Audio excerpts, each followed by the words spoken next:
ancient Egypt, a civilization that has captured our imaginations like no other, leaving a legacy spanning thousands of years. Its mysteries continue to baffle modern science. The awe-inspiring pyramids of Giza, built with unfathomable precision and complexity, have left us wondering about the lost technologies used to create such incredible structures. Their strange religious practices and symbolism have sparked countless theories about their true meaning. And let's not forget the terrifying curses that have haunted those who dared to disturb the tombs of Egypt's god-kings, suggesting a supernatural power that reaches beyond time.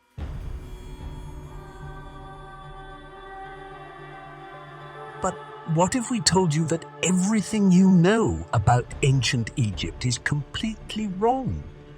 What if there is a different story? One that is both outrageous and extreme. It is a theory that is attacked as deranged pseudoscience, heresy, and conspiracy, yet was born out of the greatest minds of the Renaissance and is supported by modern science and forensic evidence. It's a theory that challenges everything we thought we knew about our past. What if the pharaohs, the mummies, and temples were actually products of the Middle Ages? More precisely, from the 1200s to the late 1700s AD. But how could this be possible? The answer lies in the errors of medieval chronologists who shifted stories from cultures that existed much closer to our time, back hundreds or even thousands of years from their true dates. And while these errors have been perpetuated for centuries, nobody has bothered to correct them until now.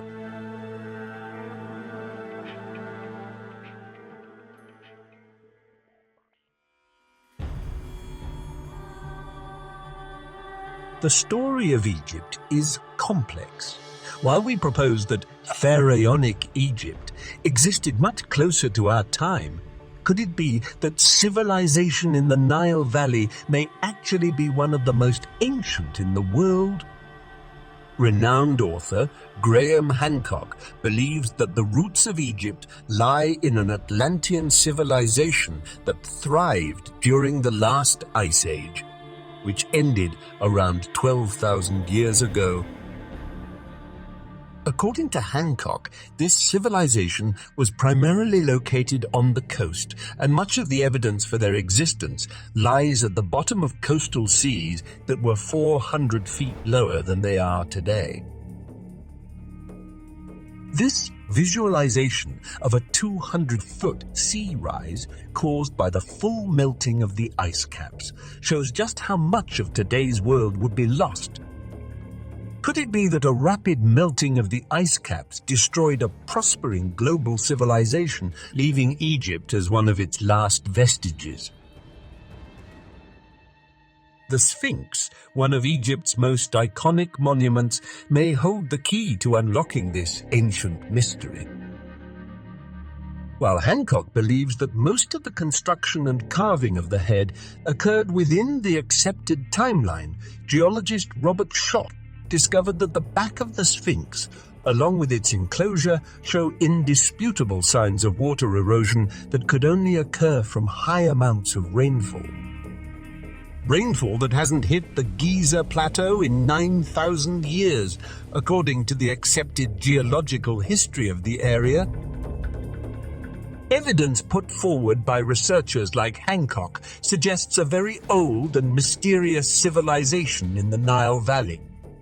But could the culture that we associate with the Egyptians actually be much younger than what we have been told?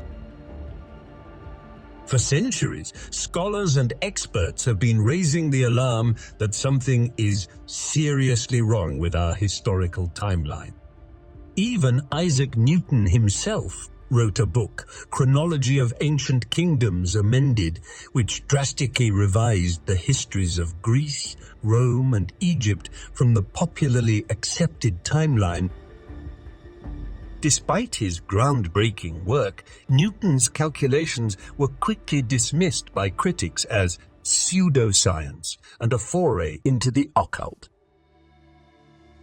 But many historians, archaeologists, astronomers, and mathematicians since have echoed Newton's cries that there is something seriously wrong with our accepted historical timeline. But it wasn't until the 1970s that mathematician and member of the Russian Academy of Sciences, Anatoly Fomenko, led a team from Moscow State University to conduct the largest audit of historical records using modern empirical statistical methods. Their analysis of over 800 ancient and medieval chronicles uncovered glaring errors, revealing that nearly every ancient chronicle was actually describing events that occurred in the Middle Ages. Fomenko's research pointed out that there is no original historical source material that can be verified as being older than 1,000 years. Time and again, we are told the same story as to why this is. The early Catholic Church carefully copied and preserved information of a pagan and heretical past before the originals were destroyed.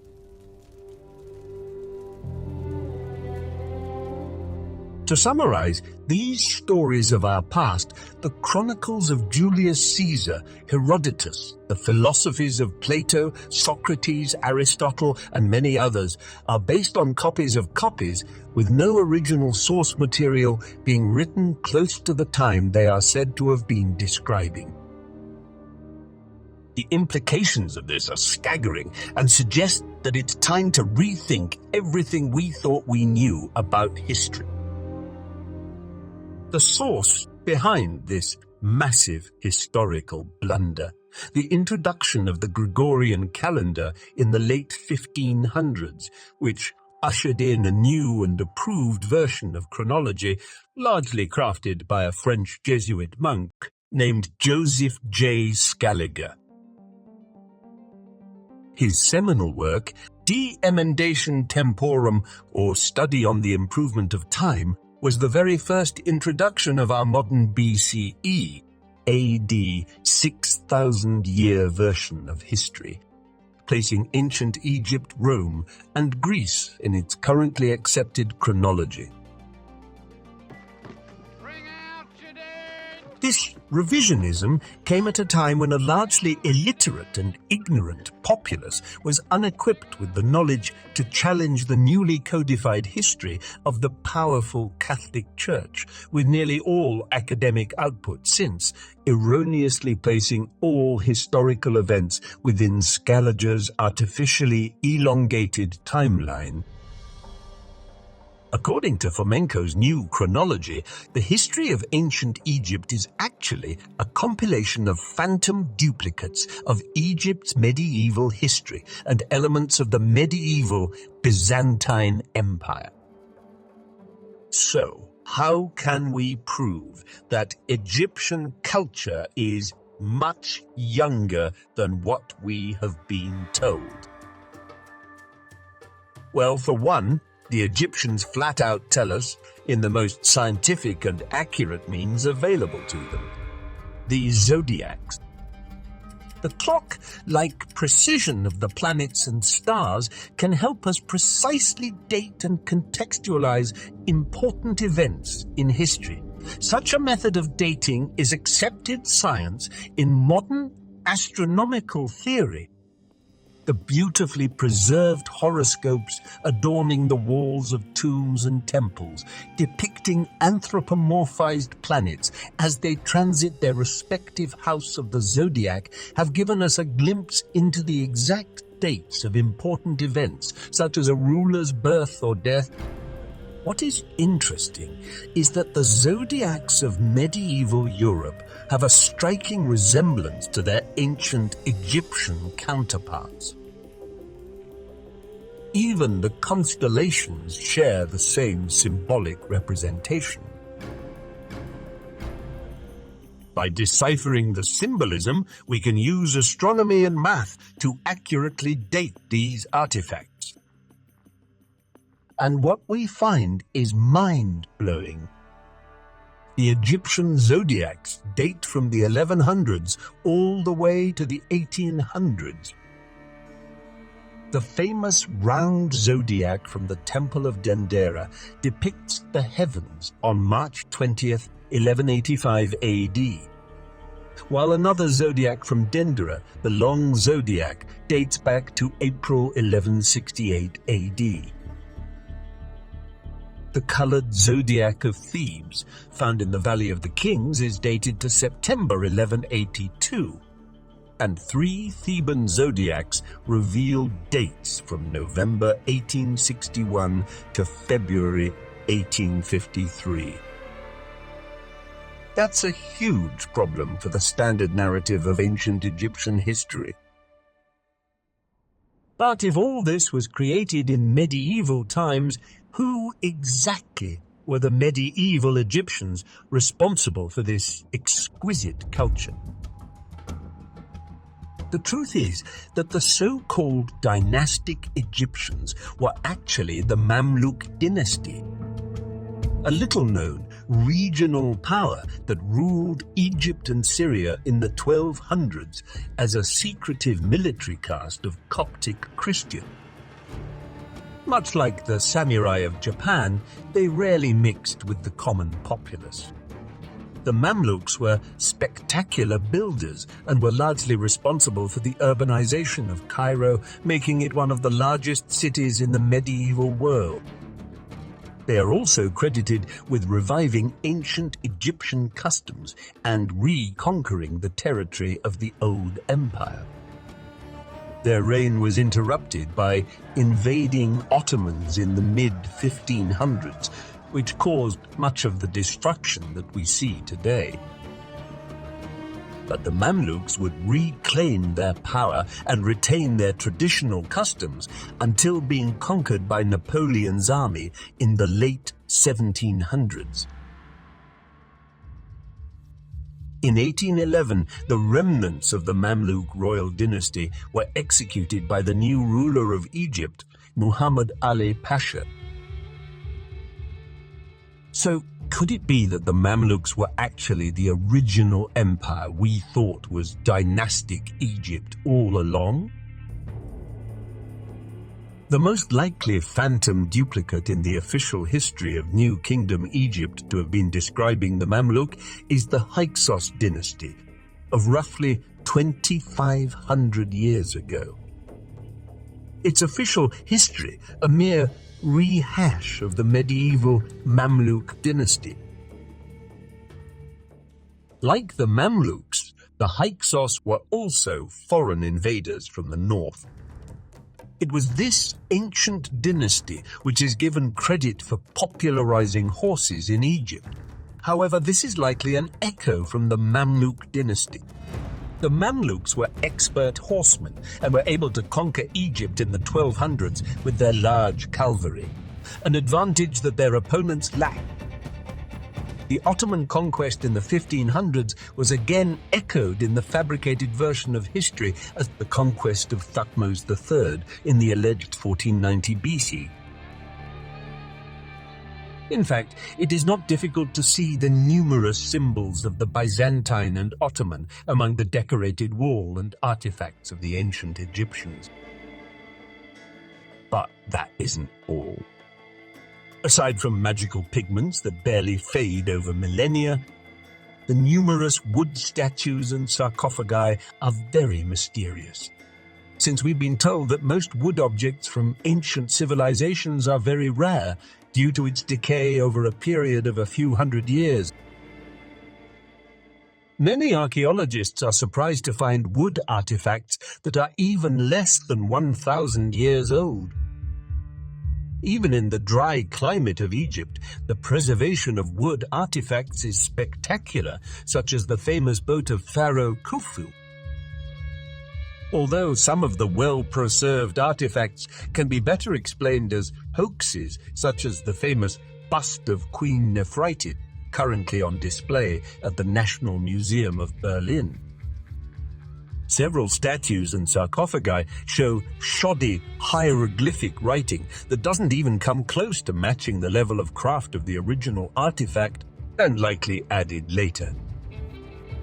Even some of the famous temples are complete reconstructions, such as the Temple of Hatshepsut, which was constructed from the ground up in the 1930s. However, most people are oblivious to the most obvious form of medieval technology that is right in front of their faces: concrete. According to official Egyptology, concrete was not used at all in Egypt. In fact, everything was quarried and carved with large saws that have never been found, or even depicted in hieroglyphs. While a few obelisks and stone slabs are of genuine rock, the vast majority is medieval concrete. In the case of the three largest Egyptian pyramids, serious academics have come up with a multitude of theories of how this was done, such as thousands of slaves pulling enormous carved blocks, weighing anywhere from 2.5 to 15 tons. The largest blocks moved by these slave armies weigh up to 500 tons. However, because these researchers are beholden to a faulty chronological narrative, they miss the most obvious solution. The soft limestone could have easily been ground into fine powder. Normally, ground rock would need to be treated with heat, like modern bricks, to have the strength to be used as a building material. However, the hot, dry climate of the Egyptian desert allowed this step to be skipped. The fine, dry powder was impounded into wood molds, mixed with water and dried. The particles of limestone powder remained firmly adhered and solidified back into stone. Linen marks on the Cheops pyramid blocks above the 50-meter line, where they have yet to have been eroded by the forces of wind and sand, appear to show that this is indeed the case, as well as evidence of rope thread or hair embedded right into the rock. How would this have happened with solid rock? There is no doubt that no matter when they existed, the dynastic Egyptians were an incredible culture. Their worship of the life and death of their royalty, adorning tombs with unimaginable treasures, is unmatched anywhere else in the world. However, proponents of the new chronology's drastically shortened historical timeline have a novel theory as to why the Egyptians had the most elaborate death and burial rituals in the world. What if Egypt was part of a larger continental empire? The tombs, the mummies, the entire royal necropolis is not filled with the bodies and mummies of Egyptian pharaohs, but rather Egypt is the burial ground for the great kings and khans of a then allied Byzantine and Mongol empire. In contrast to the popular conception of brutal Mongol khans, the reality was that for medieval Byzantium, medieval Russia, and the so-called Mongol Empire, the era of the 12 and 1300s was a renaissance of trade and wealth. There were many wealthy royals and nobles from this empire, which, in the 1200s, ruled over Mamluk Egypt, as well as large swaths of the Mediterranean. This is the Fra-Moro map of around 1450 at the height of the Byzantium-Mongol yoke. As you can see, Central Asia was the hub of wealth and power, while pre-Renaissance Europe appears less populated or important in world events. New chronologists would go on to claim that the Western histories, over time, artificially Easternized the story of the Mongol Empire, when, in reality, its true power lied more to the west, where they had considerable influence over Western Europe. A very important historical detail which was altered deliberately. Egypt was simply the royal burial grounds for the theocratic kings, czars, and khans of this multi-state empire. These khans, after their death, were mummified in their own land as a medieval form of embalming in order to preserve the body for its long journey across the Mediterranean to their final resting place, the Valley of Kings. Egypt was the perfect location for an imperial graveyard due to its access to the Mediterranean and dry conditions, which would best preserve the bodies. A phantom reflection of this practice has found its way into Greek mythology as the transportation of the dead across the river Styx by Charon, the ferryman of the dead, to Hades, the Nile Valley, Egypt. The ancient name for Cairo, Letopolis, literally meaning tomb city. In the chronicles of 12th century Italian diplomat Giovanni del Caprine, we are told of the Mongol graveyards used by the emperors, the princes, and nobility, who were carried far from where they died and buried alongside vast amounts of treasures. Although no such graveyard has ever been found near the alleged Mongol homeland. Could the true Mongol graveyard have been in Egypt? This would explain why so many of the mummies are Caucasian, with blonde hair, blue eyes, and DNA not native to Egypt. Even the grave of the famous King Tut shows evidence that he could not have been buried several thousand years ago. From pristine rope sealing the tomb for 3,000 years to pristine linen and wood found inside. From chariots constructed with medieval technology to Mongol Empire symbology, the evidence shows that this was a medieval tomb. In fact, Anatoly Fomenko, in Volume 5 of his History, Fiction or Science series, makes the claim that these anomalies were so apparent there was likely a large-scale cover-up and forgery operation ran by the very people responsible for excavations. Archaeologist Howard Carter, who is credited with the tomb's discovery, would constantly delay excavations and was often slow to announce the discovery of magnificent treasures which would normally be made public as soon as possible. Perhaps he and his conspirators needed more time to remove offending artifacts while creating new ones placed in the tomb through suspicious tunnels dug into the chamber, circumventing the main entrance, which would remain sealed. The tunnels were said to have been dug by robbers. However, the vast amounts of treasure remained undisturbed at the time of its unsealing in 1923, begs the question of what the theoretical robbers were actually stealing. Another strange occurrence was the so-called Pharaoh's Curse.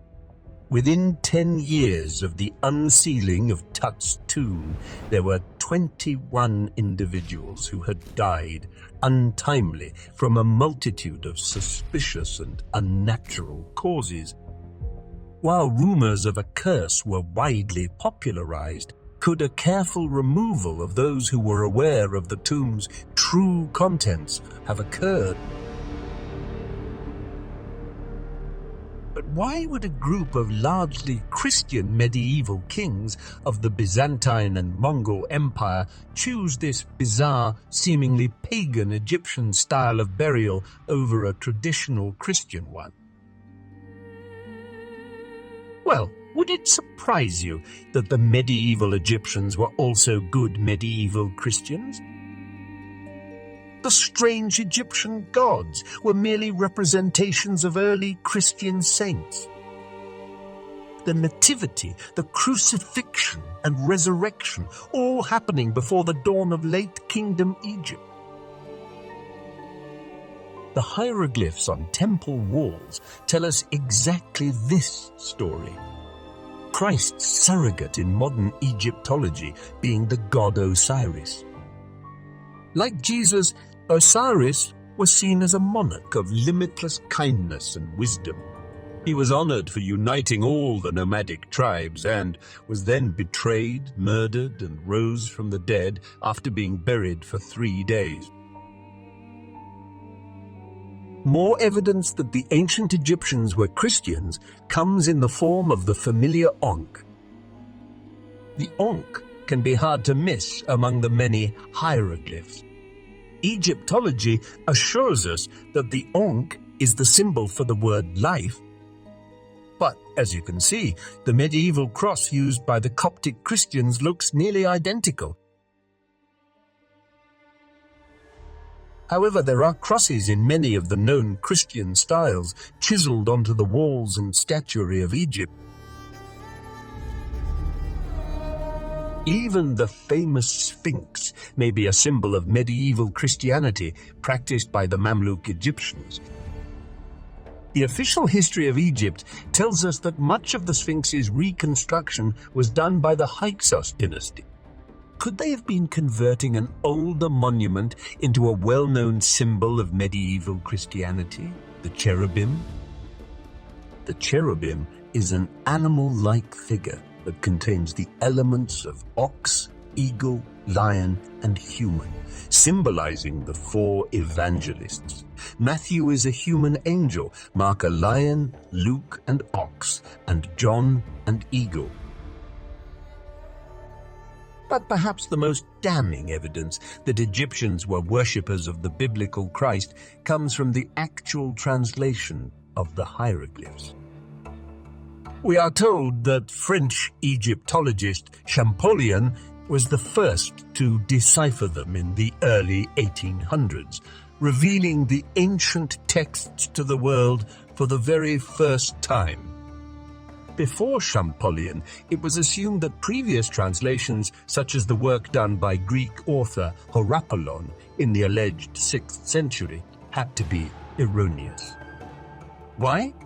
Well, if they were looked at as pictorial representations of the medieval Coptic language, as was done by Hieropolon, then it becomes clear that the Egyptian hieroglyphs could be easily read and understood, including lengthy and coherent passages directly lifted from the Bible. This was viewed as impossible after the adoption of Scaligean history, and it became necessary for the translations to be deemed erroneous and in need of correcting. Although in the years to follow, it would be admitted that Hieropolon's translation and comparison to the Coptic alphabet was largely correct. However, all mentions of the Bible or biblical passages are still seen as an error.